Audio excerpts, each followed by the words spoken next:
नमस्ते मित्रों। तो हमने कल खेश के लिए जो क्लोथ की अंडरस्टैंडिंग देखी थी, एक प्रैक्टिकल देखा, तो उसके हिसाब से अब हम यहाँ पर भी काम करेंगे 2-3 तरीक़ों से। लेकिन उसके पहले एक छोटी सी प्रॉब्लम है जिसे सॉल्व करना है, जो खेश के लिए ऑब्स्टैकल बन रही है। ओके, तो वो ये है कि देखिए यहाँ से इंटरसेक्ट भी हो रहा है, ये सब भी हो रहा है और बार बार बहुत ज़्यादा उछल भी रहा है, तो दिस इज़ टू मच। तो इसे सॉल्व करने के लिए हमें पहले इनको हाइड करना होगा, इन दोनों को। ठीक है, उनका जो ये है ये सब भी हाइड करना होगा वेर इट इज़।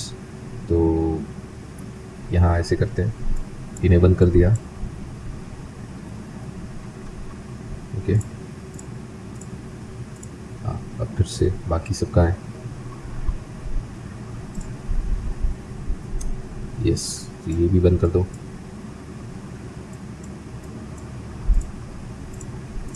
ठीक है, तो ये जो सिस्टम है उसे सॉल्व करना है और उसका जो इफ़ेक्ट है जैसा हमने देखा वो भी सेट करना है। तो प्रॉब्लम इधर है कि देखिए पहले से इंटरसेक्ट हो रहा है, तो यहाँ इशू है। इसके लिए ज़रूरी है कि हम ये जो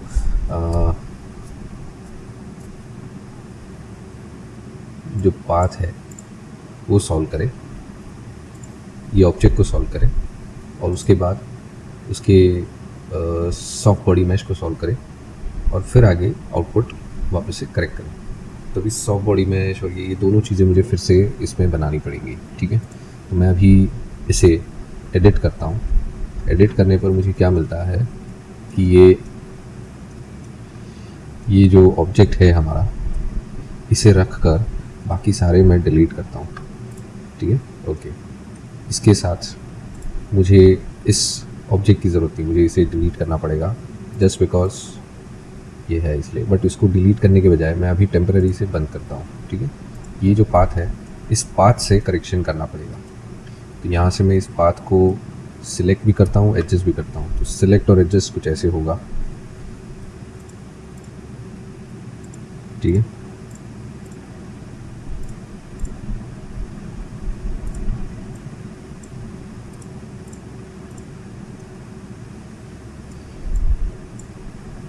ठीक है, मैं यहाँ से एक को रखूँगा तो दूसरे भी होंगे, तो वो कैसे करना है, जैसे जी ये ऐसे कर दिया। वैसे ही मुझे इसे भी सॉर्ट करना है, ये भी सॉर्ट करना है और यहाँ पर भी ठीक करना पड़ेगा। ओके,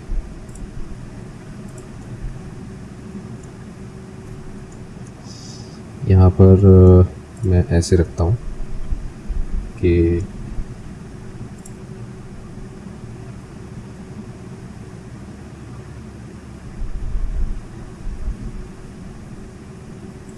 ठीक है, कुछ ऐसा ही काम मुझे करना पड़ेगा। यहाँ पर ये बहुत ज़्यादा हो गया। हाँ, यहाँ पर ये ऐसे आएगा, यहाँ पर भी ऐसे आएगा। ठीक है,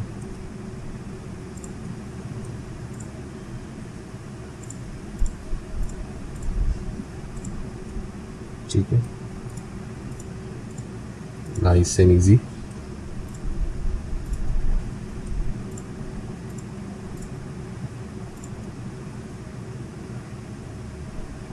ठीक है, ये भी चल जाएगा। अब ज़रा इससे हाँ, तो क्या है ना कि जब ये एनिमेट हो तो अच्छे से रेस्ट करें, इसलिए इतना बड़ा गैप रखना ज़रूरी है। फिर भी देखा जाए तो थोड़ा ज़्यादा, ताकि ये अच्छे से बाउंस भी हो, इंटरेक्ट भी हो और गड़बड़ भी ना हो इससे।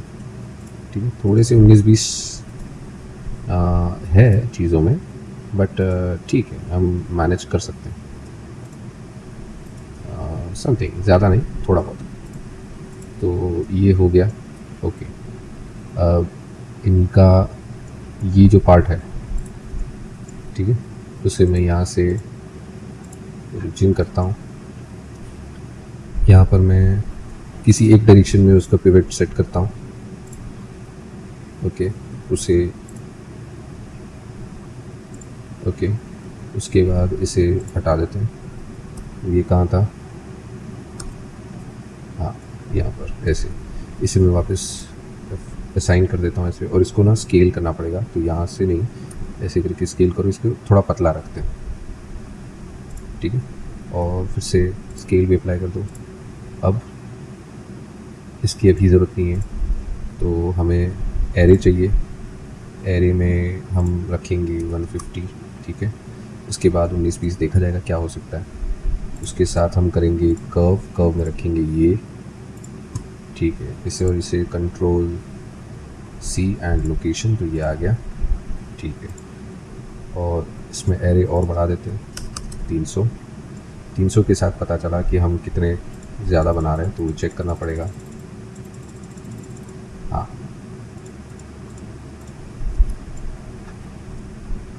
ठीक है, we are good to go. तो इतना करने के बाद हमें एक ये चाहिए, सॉफ्ट बॉडी मैश चाहिए। तो सॉफ्ट बॉडी मैश बनाने के लिए मुझे क्या करना है कि मुझे ना अभी फ़िलहाल इसको शिफ्ट H करके हाइड करना है। एडिट किया, ठीक है। अगर एडिट नहीं करना तो आप इसे अभी टेम्पररी यूँ बंद कर सकते हैं, इसे ऑन करें चलेगा। और एक क्यूब बना देते हैं, ठीक है। उस क्यूब को यहाँ रख के कॉपी लोकेशन कर दिया, ओके ठीक है। उसका जो विजिबिलिटी है वो रेंडर ऑफ कर दिया। उसके जो व्यूपोर्ट डिस्प्ले है वहाँ पर टेक्सचर डिस्प्ले एज है उसे वायर कर दिया। एडिट में जाकर मैं उसे छोटा करता हूँ और जूम करूँगा, और छोटा करता हूँ और जूम करूँगा, ये इधर तक। चलिए फ्रंट से देखते हैं, तो वायर फ्रेम में ज़्यादा अच्छे से पता चलेगा। तो ये मैंने यहाँ तक रख दिया, ठीक है, ओके। यहाँ पर ना एक इशू है, ठीक है। इसे रोटेट करना पड़ेगा, इसे ऐसे भी रोटेट करना पड़ेगा, ठीक है। और इसे ऐसे भी रोटेट करना पड़ेगा, यहाँ से भी थोड़ा सा।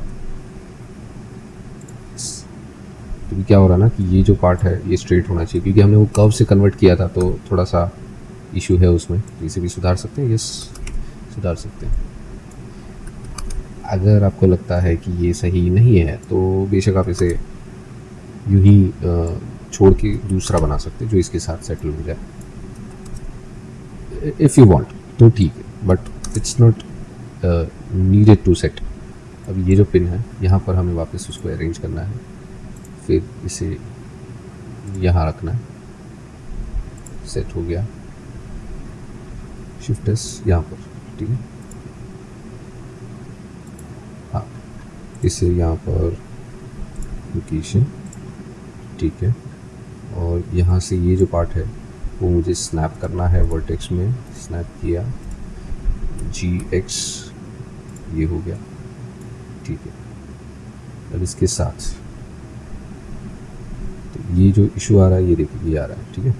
तो अभी क्या करेंगे, प्रॉब्लम तो है, तो शिफ्ट A, UV स्फीयर कहाँ, यहाँ है, इसे कम करते हैं, जैसे कि 12, और यहाँ से करते हैं 8, ये ठीक है।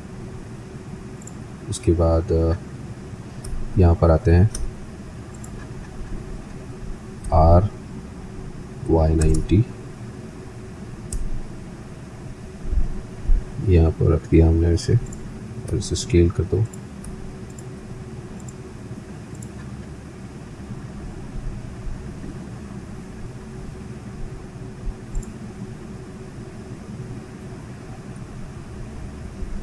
ठीक है, अप्रॉक्स ये सही है। कंट्रोल I, इसे डिलीट करो, और इसका जो वर्टेक्स है उसे सिलेक्ट करके फिर से, हाँ, और यस, ये हो गया, ओके। अब ये भी उधर ही जाएगा, तो यहाँ पर इसे सिलेक्ट करो, स्केल करो, तो दिख रहा है, ठीक है। तो इसे मैं यहाँ से 3D कर्सर की मदद से स्केल करता हूँ परफेक्टली, ओके। अब यहाँ से यहाँ तक कितना है, 283 तक है,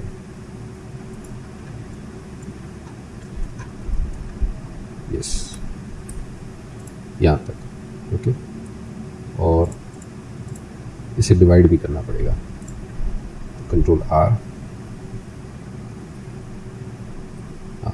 कर दिया।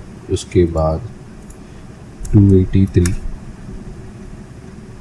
it's exact what we are looking to, 283 into 2, correct? Yes, and we are done.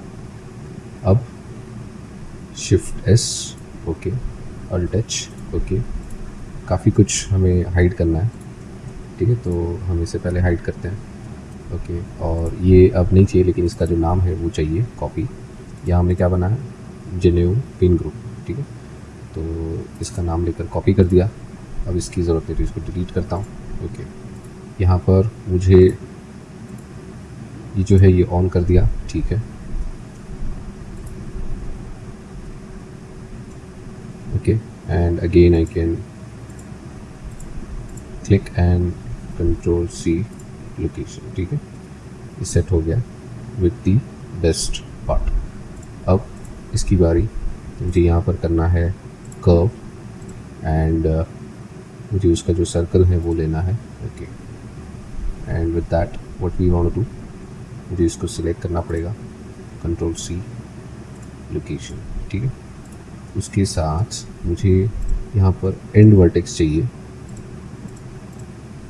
Edit में जाता हूँ, लास्ट का ये जो वर्टेक्स है वो सिलेक्ट करता हूँ, एडिट बंद करता हूँ,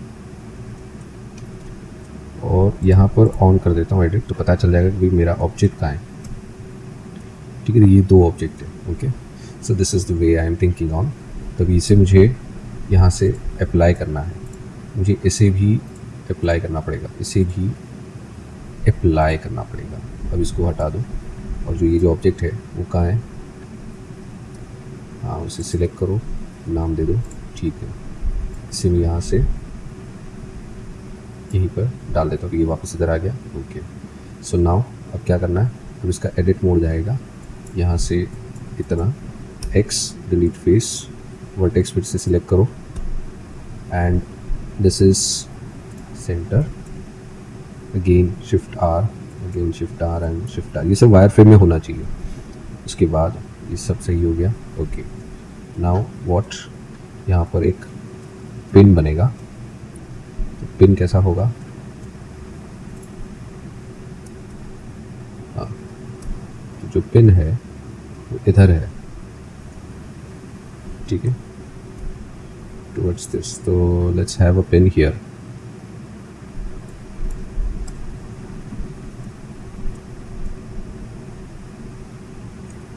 राइट, तो इन लोगों को सिलेक्ट करते हैं, दोनों को,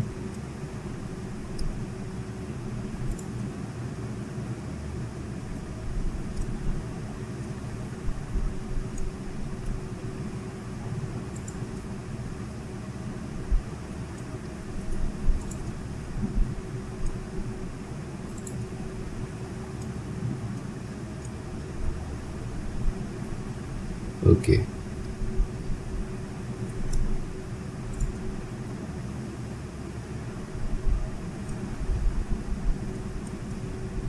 ठीक है, ये काफ़ी नज़दीक है। Okay, this one is close, but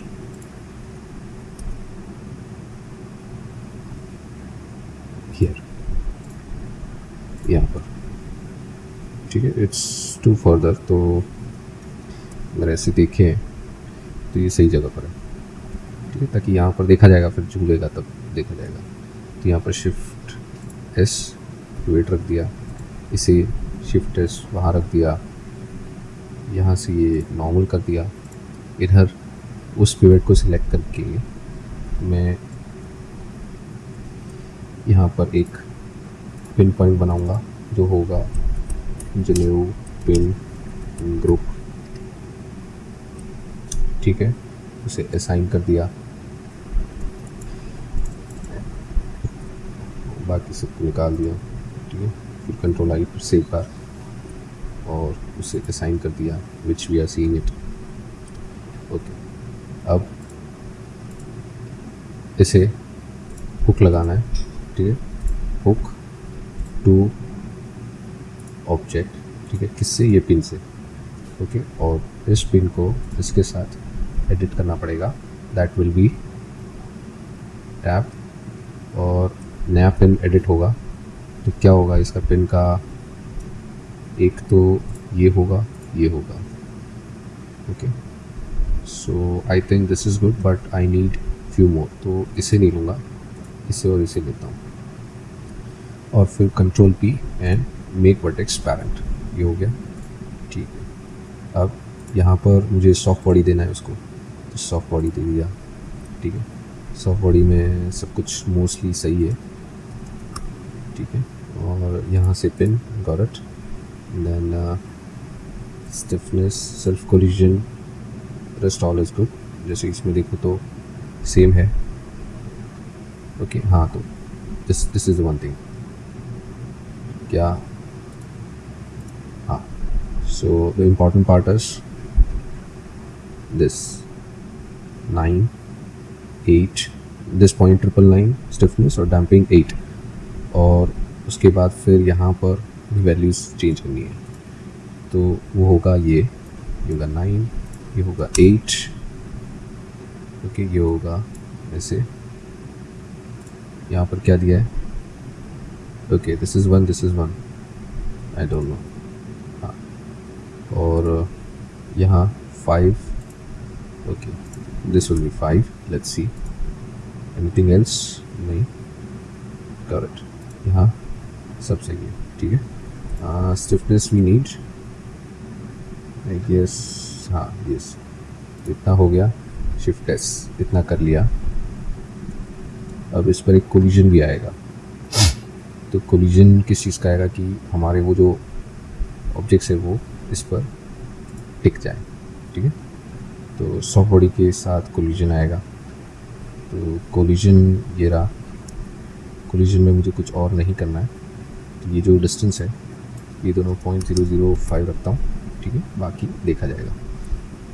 done, से यहाँ पर मैंने सब सही रखा है, तभी इसे मुझे बेक करना है, control S and let's bake. देखिए इसमें अभी बेकिंग टाइम है, बेकिंग टाइम हो रहा है, मैंने अभी तक उसको टेस्ट नहीं किया, बट आई एम 100% श्योर कि छोटे मोटे करेक्शन है। प्रॉब्लम यह है कि ऐसे ऑब्स्टेकल्स गिने जाएंगे जब आप इसके बाद के किसी नए ऑब्जेक्ट पर काम कर रहे हैं, वो भी इसी कैरेक्टर के ऊपर। तो ये प्रॉब्लम कब आती है, जब you are good to go और फिर पता चला कि अरे हमने एक ऑब्जेक्ट के लिए जो एग्जिस्टिंग ऑब्जेक्ट्स के जो सिमुलेशन थे उनको सुधारा, बट उसके बाद सक्सेसफुली दोनों काम कर गए, लेकिन उसके बाद के नेक्स्ट सिमुलेटिव ऑब्जेक्ट के साथ उसको फिर से काम करना पड़ेगा। तो यानी जो पहले, फॉर एग्जांपल जैसे गोल्डन हार के लिए हमारा सब कुछ काम इजी था, बट उसके बाद जनेऊ बनाया तो गोल्डन हार के साथ कुछ एडजस्टमेंट करने पड़े फॉर सिमुलेशन। फिर जनेऊ और गोल्डन हार दोनों सही चलने लगे तो हमें धोती के साथ खेलना पड़ा अच्छे से, तो धोती के साथ फिर वापस जनेऊ को सुधारना पड़ा, उसके साथ हमें बेल्ट को भी सुधारना पड़ा। उसके बाद अगेन ये सब सही हो गया तो हमें जनेऊ अगर सही हो जाता है, जैसे हो गया था पहले भी, तो उसके साथ फिर ऊपर जो 2 नेकलेस होंगे उनके साथ जब काम करेंगे तब इन सबको वापस से रिकरेक्ट करना पड़ेगा या रिफाइन करना पड़ेगा। तो ये सारे इश्यूज़ होते रहते हैं, तो इसे सॉल्व करना हमारा बहुत बड़ा ख़ास रीज़न है। और मेन ये है कि these are just for a mere some appeared condition, हमें उसे एज एन ऑब्स्टिकल काउंट करना है, बट नॉट उसे हमेशा के लिए हटा नहीं देना है, हमें उसे करेक्ट करना है। So we have to tackle that obstacles, तो वही चीज़ ये हम कर रहे हैं अब, because this is an kind of a new object, ठीक है, तो ये थोड़ी सी प्रॉब्लम दे रहा है जिसको सिमुलेट होने में भी टाइम लग रहा है। सो दिस हैपन्स, और इसके चलते अगर हमें लगता है कि नहीं इसमें कहीं और कुछ और करेक्शंस चाहिए, then we have to see through it. तब तक ऊपर का खेज बनाकर भी हमें फिर से उस पर काम करना पड़ सकता है। अब खेज धोती से बहुत ज़्यादा इंटरेक्टिव है, बहुत ज़्यादा, यानी धोती सिर्फ लोअर पार्ट में इंटरेक्ट हो रही है या फिर जो हथेलियाँ हैं वहाँ इंटरेक्ट होंगी जब ये काम करेगा, बट खेज है जो आधे से ज़्यादा बॉडी पार्ट्स या आधे से ज़्यादा बॉडी को कवर भी करता है और इंटरेक्ट भी होता है और कोलाइड भी होता है और सिमुलेट भी होता है। तो it's more critical than dhoti for now, for right now condition, क्योंकि धोती सिमुलेट हो चुकी है।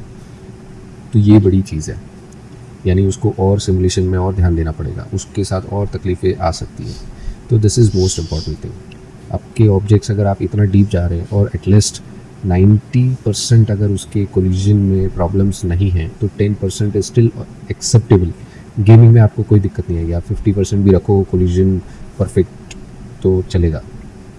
But when it is very near to your vision तो उस पर पता चल जाता है कि भाई ये इस चीज़ पर ध्यान नहीं दिया है। But when it is like a movie तो कई बार कैमरास बार बार क्लोजअप में आते हैं, उस स्पेसिफिक पार्ट पे आता है एज पर स्टोरी, तो हमें उसको ध्यान देकर बनाना पड़ता है। कभी कभी स्किन के जो डैम्स होते हैं, यानी किस फिंगर टिप या कोई पंच एनिमी के गाल पे लग रहा है तो उसका जो टच है वो उस स्किन डिफॉर्मेशन को अपीयर करता है। हाथ जो पंच है उसका स्किन का भी, और गाल जिस पर गिर रहा है पंच उसका भी डिफॉर्मेशन स्किन का देखना पड़ता है when it is very close to the camera. तो ये सब चीज़ें डबल मेहनत वाली हो जाती है। तो इसके लिए एक ट्रिक है, क्या करते हैं कि जब आपके एलिमेंटल स्ट्रक्चर्स बन गए, यानी धोती ये वो वगैरह वगैरह बन गया, तो उस वक्त क्या किया जाता है कि इसकी मल्टीपल कॉपीज़ में specific type of close-ups and far shots and little more manipulations with simulation to show it more good, better। तो उन पार्ट के लिए उन स्पेसिफिक कॉपीज़ को यूज़ किया जाता है फॉर एनिमेशन एंड सिमुलेशन, जिससे हम सीन कट करके एडिट करके अच्छे अच्छे सीन, फिर अच्छे अच्छे एनिमेशन और अच्छे अच्छे सिमुलेशंस को कोलैब करते हैं और एडिटिंग के साथ अच्छा एक सीन बनता है। तो इट्स वेरी हार्ड, क्योंकि physically practically in real life जब एक एक्टर एक्टिंग करता है तो उससे 10 बार टेक करवाया जाता है, लेकिन वो टेक भी कभी कभार बहुत सारे सीन्स में यूज़फुल होते हैं। तो सेम वे हमें इनकी भी 10 बार एक्टिंग करवानी, उससे अच्छा उन 10 बार के लिए एक कॉपी बना देते हैं और फिर उनमें हर एक तरह की वर्सेटाइल वेराइटीज़ जनरेट करके रखते हैं, और जो सही लगी उसको एनिमेट करते, रिग करते, एनिमेट करके रेंडर करके यूज़ करते हैं। So this is the way we can do, जिसमें हमारे पास बहुत बड़ी लाइब्रेरी और बहुत बड़े ज़्यादा वैरायटी ऑफ एनिमेशंस हम स्टोर कर सकते हैं। एक्टर से वो स्टोर करवाना और फिर उसमें कोई गलती होगी तो उससे फिर से वही सीन, एनवायरनमेंट, वो सब फिज़िकली वो सब खड़ा करना, it's very costly than anything else. तो उसी से थोड़ा बेटर या इक्विवेलेंट ये ज़्यादा अच्छा आउटकम और काम देता है। तो ये वो चीज़ें हैं। तो कभी उस पर आउटपुट जो भी देखते हैं कि भाई ये एक सीन ऐसा हो गया, अलग कट देकर दूसरा सीन बनाया, तो ऐसा नहीं है कि उस बंदे ने एक ही कैरेक्टर पे एक ही रिग के साथ एक ही फाइल के अंदर सारे काम किए। Smart workers they make many files, many animations, many outcomes, many iterations of the animations, many blocking animations, many conceptual animations, outcomes, renders, many things.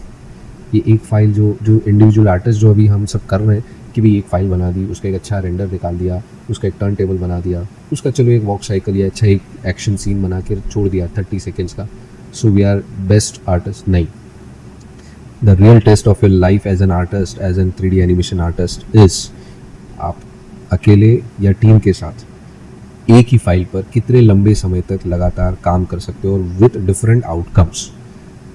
There you are the best animation artist by yourself, because इसमें वक्त लगता है। वो पागल है, I repeat, वो लोग पागल है जो ये बोलते हैं कि अरे ये तो बस एक फाइल में इतना इतना करके हो जाएगा ना शाम तक। नो, उसको पहले ही उसके आपके नो बोलने के पहले उसे बाहर कर दो कि भाई you can't understand, you are not from the world where we are standing. बिल्कुल नहीं, भले वो करोड़ों रुपए आपको दे, if he or she can't understand your work, your ethics, your intellectual to create his or her output for their product, then don't even start for them working।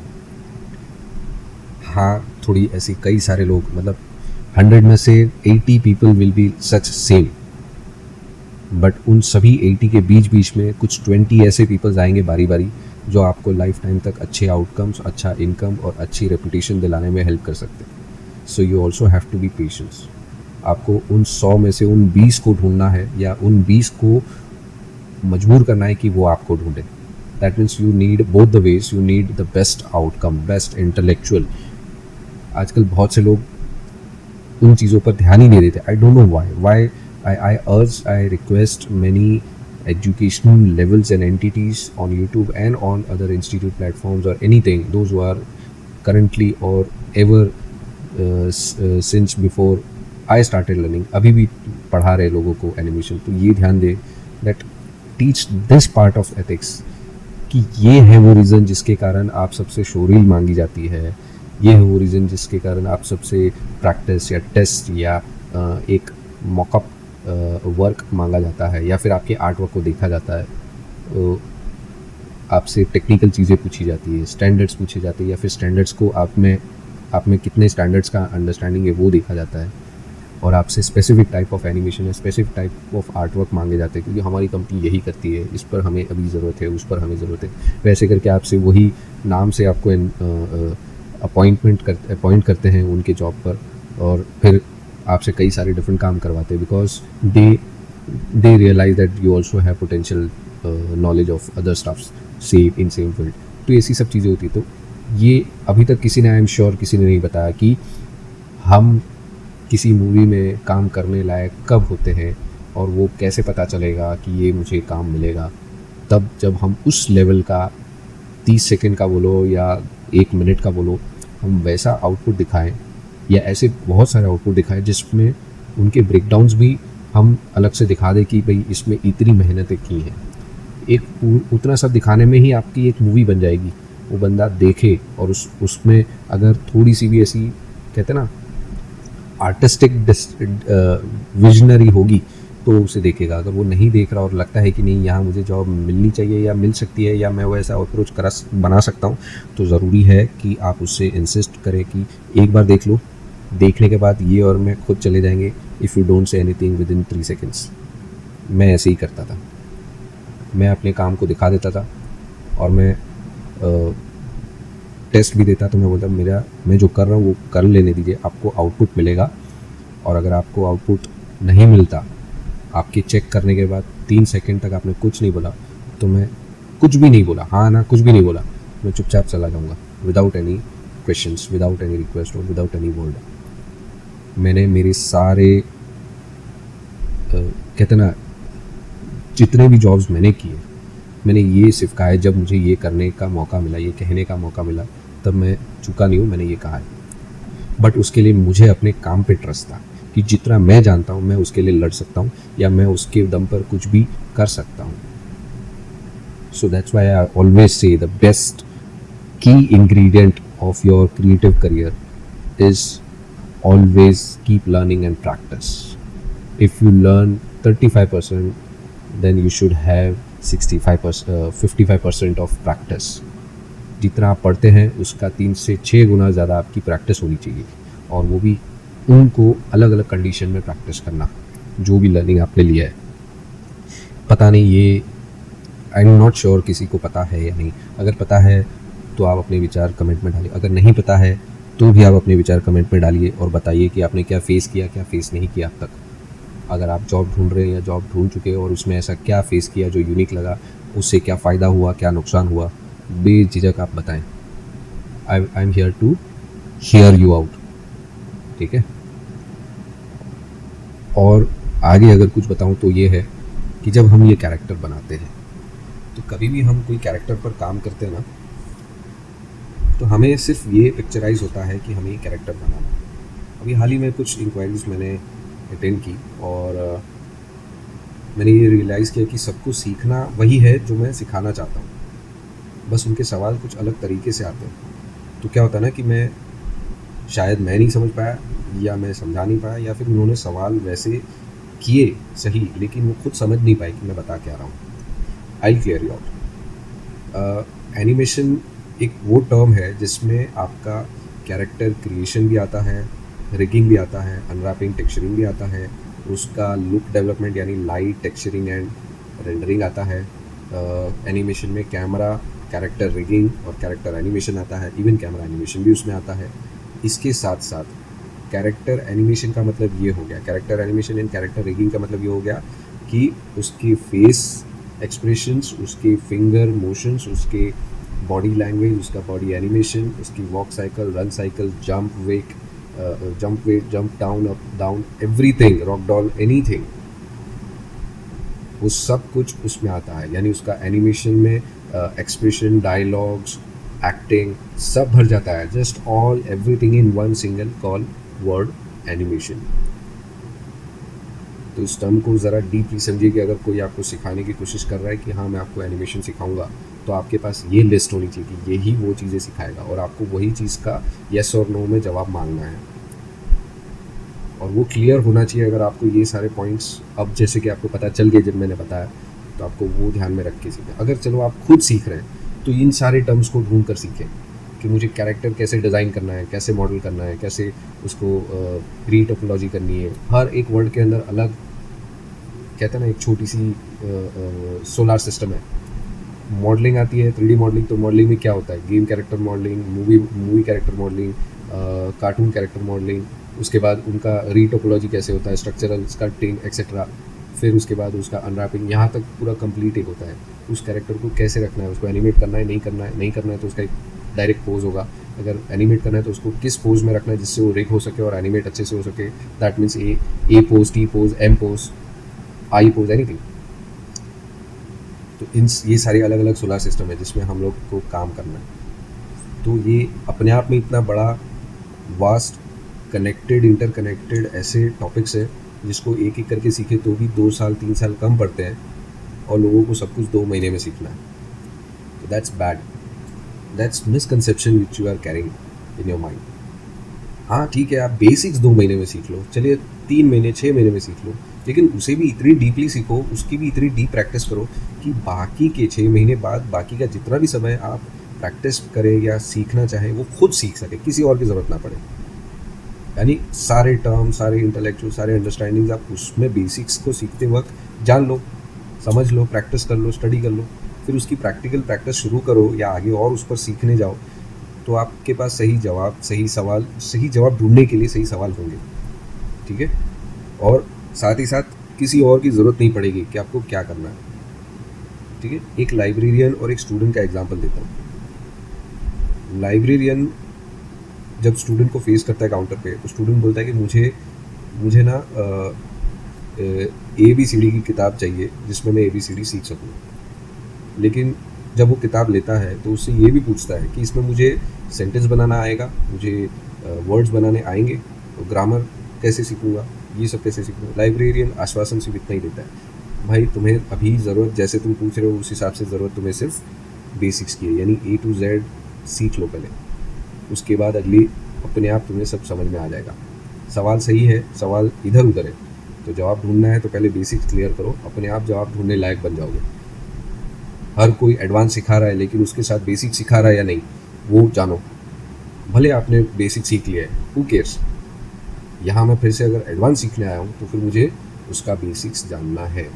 अरे overall ही सही, overview ही सही, लेकिन उसके बारे में थोड़ा बहुत मुझे, कुछ 2 शब्द ही सही, मुझे उसके बारे में बेसिक्स का एक रिवीजन चाहिए, फिर मैं आगे बढ़ूँगा। तो ये गलत है कि हम ऐसा करते हैं। पता है, साइंटिस्ट, PhD होल्डर्स या मैथमेटिशियंस या इंजीनियर्स या कोई सिंपल डॉक्टर, फिजिशियन, ये सब लोग हर बार हर मरीज़ के सामने एक ही बुक के साथ खेलते नहीं। वो उनके हर सिम्टम को ध्यान में रख के उसके हिसाब से अपने काम या आउटकम को एग्जीक्यूट करते हैं, और उसके लिए उनको हर बार बेसिक से स्टार्ट करना पड़ता है। ठीक है, तो जैसे अगर मुझे एक स्क्रू बनाना है, किसी इंजीनियर को एक स्क्रू बनाकर दिखाना है, नया डिज़ाइन है, तो वो नए डिज़ाइन में अपनी बेसिक्स को पहले इम्प्लीमेंट करेगा कि इसका स्क्रू का हेड कैसा है, उसमें माइनस मार्क है या प्लस मार्क है, उसकी थ्रेड्स है या नहीं, स्ट्रेट है तो हैमरिंग कंडीशन है या नहीं, कैसे बेसिक्स वो यूज़ करता है। उसके बाद उसको डिज़ाइन करता है, फिर मैन्युफैक्चर करता है। और हम है कि बस एनिमेशन में बस इतना सोच लेते हैं, मैंने कभी फ़ोटोशॉप किया था, मैं सब जानता हूँ, और जब सीखने जाते तब फ़ोटोशॉप के बाद ही उनकी हालत पतली हो जाती है। This is very bad, you are not thinking, you are thinking much faster than you can expect and you can bear. ये बहुत इंपॉर्टेंट है कि आप जब कुछ सीख रहे हैं तो आपको उसका बेसिक्स जानकारी मिल जानी चाहिए, और उस पर आपकी प्रैक्टिस शुरू हो जानी चाहिए। ख़त्म कभी नहीं होगी प्रैक्टिस, नेवर। जब तक आप लास्ट ब्रेथ ज़िंदा हो तब तक भी आपकी प्रैक्टिस ख़त्म नहीं होगी। It's kind of in life. तो हेंस की प्रैक्टिसिंग जानिए, हर एक एलिमेंट को जानिए, और इस प्रोसेस को इसी बेसिक्स के आधार पर समझा जा रहा है।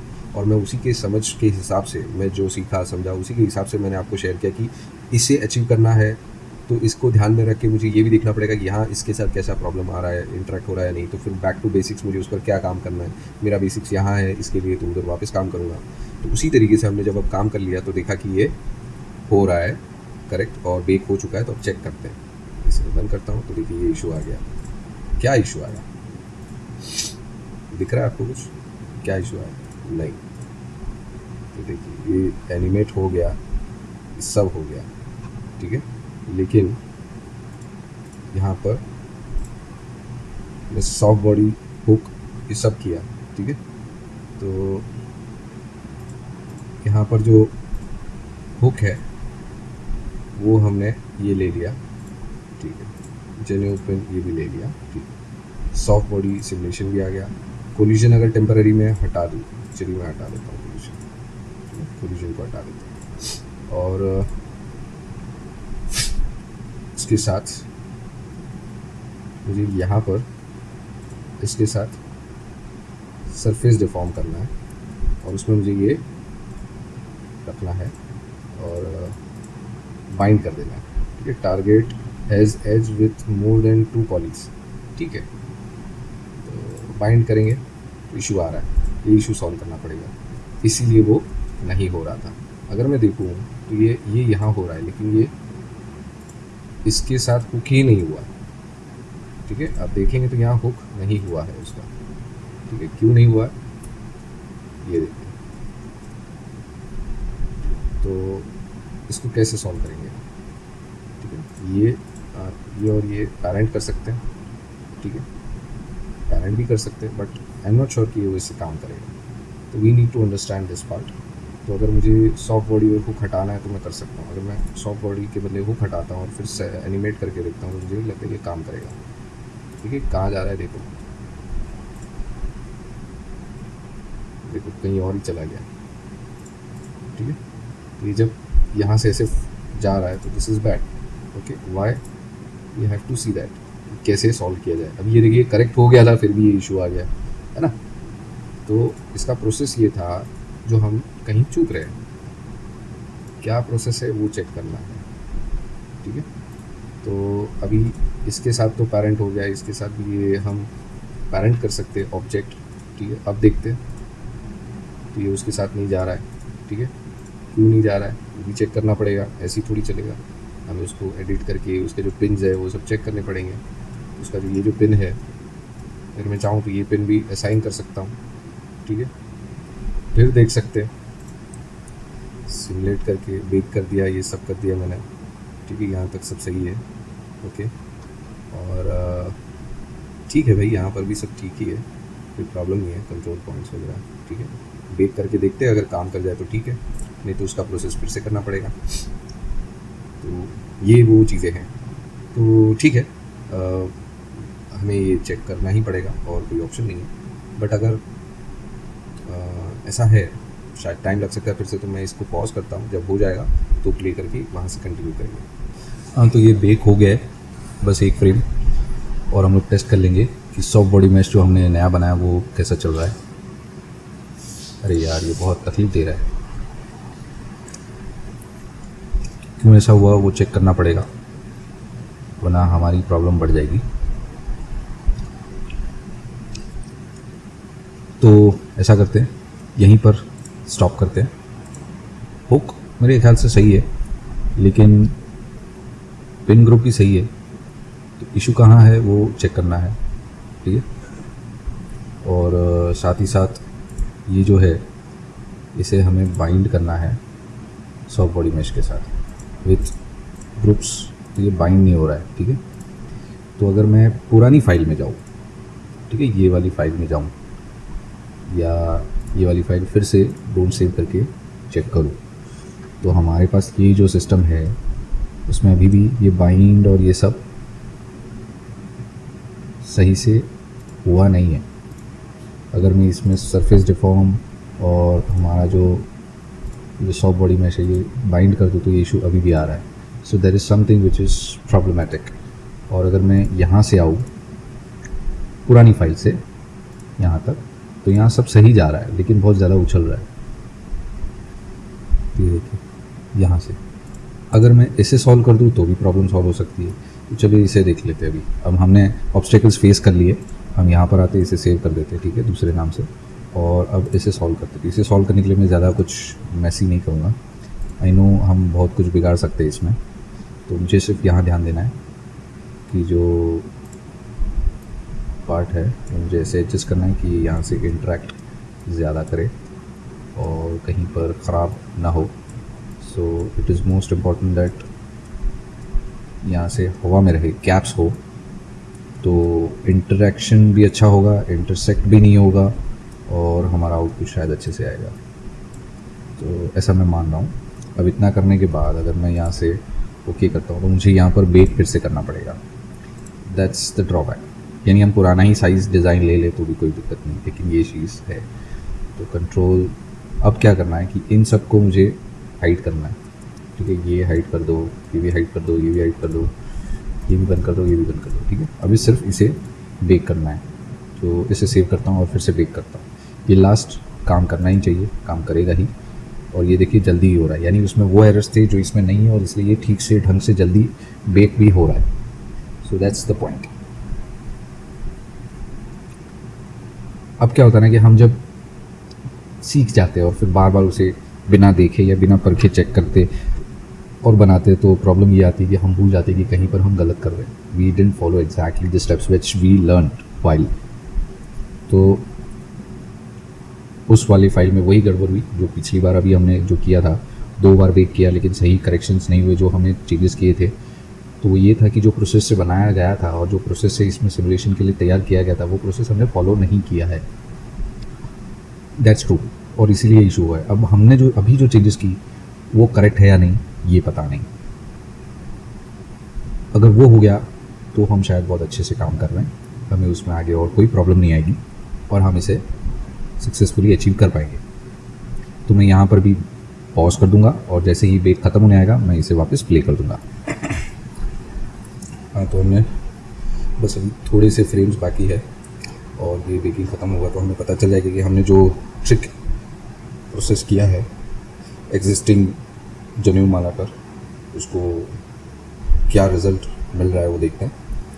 लेकिन अगर ये सही जाता है तो आई प्रूव इट या आई हैव प्रूवन इट कि जो मैं कह रहा था कि पहले गलतियाँ ढूंढो अपने ही काम में, या फिर काम करते जो जो ऑब्स्टेकल्स आ रहे हैं उसे फेस करो, उसके लिए सॉल्यूशंस निकालो और फिर पता चलता है कि हम एडिसन की तरह काम कर रहे हैं। 100 तरीके 99 तरीके हमने देख लिए, 99 ways of not doing it, and after that we found okay this way we can do the 100th one कि ऐसे काम कर सकते हैं और ये आपको रिज़ल्ट की तरफ ले जाएगा। तो मुझे इससे ये उम्मीद है और हम देखते कितना रिलायबल होता है। अगर थोड़ा बहुत काम कर जाता है तो ठीक है, या तो फिर थोड़ा बहुत काम चलाओ भी हो जाता है तो भी ठीक है, क्योंकि उतना तो रिलायबल है ही पहले से ही। बस सिर्फ हमें प्रॉब्लम थी कि यहाँ से ऐसे रेस्ट हो जाए और आगे बढ़े। जब ये काम हो जाए तो हमें आगे उसके लिए दूसरा काम देखना है कि ये परफेक्टली एनिमेट हो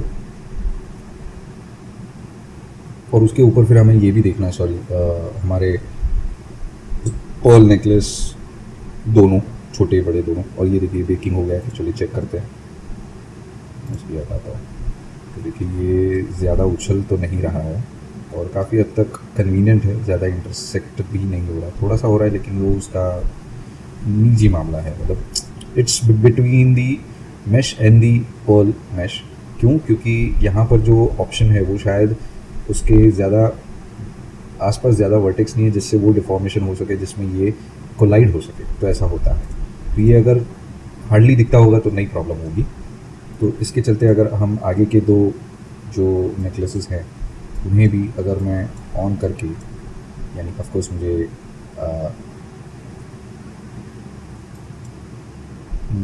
इन्हें नहीं रखना, मुझे अभी इसे रिग करना है, इसे बेक करना है। तो अगर मैंने इसे बेक किया हुआ है तो पता चल जाएगा ये सही जा रहा है तो ठीक है। तो उसके चलते तो भाई हमारा ये भी सही है, ठीक है। हाँ, यहाँ प्रॉब्लम है, ठीक है। तो इसे सॉल्व करेंगे। अब इसे ऑन करते हैं और यहाँ देखते कि ऐसा क्या है जो प्रॉब्लम दे रहा है। अगर मैं कोलिजन हटा दूँ, इसका रखूँ, तो मुझे इसको फिर से बेक करना पड़ेगा प्लीज़। इतना तो सेव कर लीजिए। ओके, अब ट्राई करते हैं। अब फिर से मैं पॉज करके इसमें प्ले करूँगा, ठीक है। लेकिन अगर मैं कुछ कहना चाहूँ तो वो ये है कि ये भी मैंने बताया था कि लेयर बाय लेयर करेक्शंस भी करने पड़ेंगे। अगर आप किसी प्रीवियस लेयर पर काम कर रहे हो और उसका करेक्शन आपने नोटिस किया कि करना पड़ेगा, तो उसके बाद के जितने भी लेयर्स आपने बनाए हैं, जो भी काम किया है, उन सब पे भी उनका करेक्शन अपडेट होना चाहिए कि ये जेन्यू अगर अपडेट की मैंने, तो उसके हिसाब से उसके ऊपर एनिमेट होने वाले, कोलाइड होने वाले सारे ऑब्जेक्ट्स को भी एक एक करके अपडेट करके चेक करना पड़ेगा, फिर अगले ऑब्जेक्ट पर जाना पड़ेगा। तो ये आपको ध्यान देना है। काफ़ी हद तक हम सही जा रहे हैं, लेकिन मुझे यहाँ इशू हो रहा है, तो मैं उस पर चेक करता हूँ कि क्या हो रहा है। शायद मुझे डाउट था कि वो कोलिजन ऑब्जेक्ट के कारण हो रहा है, तो मैं उसे चेक करता हूँ कि भाई ये कोलिजन ऑब्जेक्ट का इशू यहाँ ना हो और हम सब कुछ काम कर सके। तो देखते हैं। और मुझे ये भी देखना है कि जेन्यू जो मैंने बनाया था उसमें भी कोलिजन ऑब्जेक्ट मैंने रखा है या हटा दिया। मेरे ख्याल से मैंने रखा है, नहीं तो ये वाला माला उस पर इंटरसेक्ट हो सकता है। वैसे थोड़ा बहुत तो हो रहा है, लेकिन इतनी प्रॉब्लम नहीं है। It is not seen exactly for longer frames, तो चलेगा। बट ऐसी चीज़ों का ध्यान देना ज़रूरी है। आप इतना सारा एनिमेशन बनाते हैं, आप उसको डायलॉग के बगैर बनाएं या डायलॉग के साथ बनाएं, लेकिन अगर उसमें एटलीस्ट ये माइन्यूट बेसिक चीज़ें आफ्टर एडिंग होता ना external objects apart from character body, तो उसमें उनके एनिमेशन से रिलेटेड माइन्यूट बेसिक चीज़ें आपको कवर करनी है, फिगर आउट करनी है, सॉल्व करनी है। If it is having issues, तो ये सब चीज़ें देखो। प्रॉब्लम्स यही चीज़ें हैं और उनको करेक्ट करनी ही पड़ेगी। अच्छा, दूसरी बात ये कि मैंने आपको कुछ टाइम पहले या पिछले वीडियो में और उसके भी काफ़ी वीडियोस पहले मैंने भी बताया था कि मैं आपके लिए नए ट्यूटोरियल्स ला रहा हूँ। एक ट्यूटोरियल मैंने बहुत टाइम पहले बनाया था जो हिंदी में था, रिलेटेड टू इंटीरियर। उसे मैं इंग्लिश में रीड अप करके आपके लिए तैयार करने वाला हूँ, और जल्द ही उसके लिए मैं उसे अच्छे एक वेल वर्स प्लेटफॉर्म पे मैं उसे लॉन्च करने वाला हूँ। प्लस हिंदी और इंग्लिश दोनों में री लॉन्च ही समझिए, या फिर उस प्लेटफॉर्म में पहली बार लॉन्च करूँगा। बहुत काम की चीज़ है। ऐसे और भी इंटीरियर ट्यूटोरियल्स आने वाले हैं, कैरेक्टर ट्यूटोरियल्स आने वाले हैं, एनिमेशन ट्यूटोरियल्स आने वाले हैं, रिगिंग ट्यूटोरियल आने वाला है, काफ़ी सारी चीज़ें, तो मैं उसे उधर लॉन्च करने वाला हूँ। जल्द ही बनना शुरू हो गया है, लेकिन जल्द ही उसे ख़त्म भी करना है। तो आप सबका सपोर्ट चाहिए, आप सबके कमेंट्स चाहिए उस बारे में। और ये बेक हो गया, अब चेक करते हैं। तो देखिए अब ये ज़्यादा उछलेगा भी नहीं, ठीक है। और आपका परफेक्ट तैयार हो गया, ठीक है। So now we are good. तो ठीक है, हमने ऑब्स्टेकल्स को सॉल्व कर लिया। मैं इसे ऑब्स्टेकल समझूंगा for the condition. Okay, case के लिए हमें इन ऑब्स्टेकल्स को रिफाइन भी करना था और रेक्टिफाई भी करना था, सॉल्व भी करना था, तो वो कर लिया। अब इसके बाद जब हम खेश पर काम करेंगे नेक्स्ट वीडियो में एग्जैक्टली, तो इन पर हमें फिर से काम नहीं करना पड़ेगा। हाँ, लेकिन हमें ये ध्यान देना पड़ेगा कि वो खेश इन पर अगर इशू करता है तो इनके भी ऑब्स्टिकल का जो सॉल्यूशन है वो निकालना पड़ेगा उस वक्त, लेकिन वो केस के गिरने के बाद ही पता चलेगा। So I can not say that right now. तो ठीक है, मैं आपको नेक्स्ट वीडियो में मिलूँगा। एक बार फिर से देख लेते हैं, ठीक है। परफेक्ट,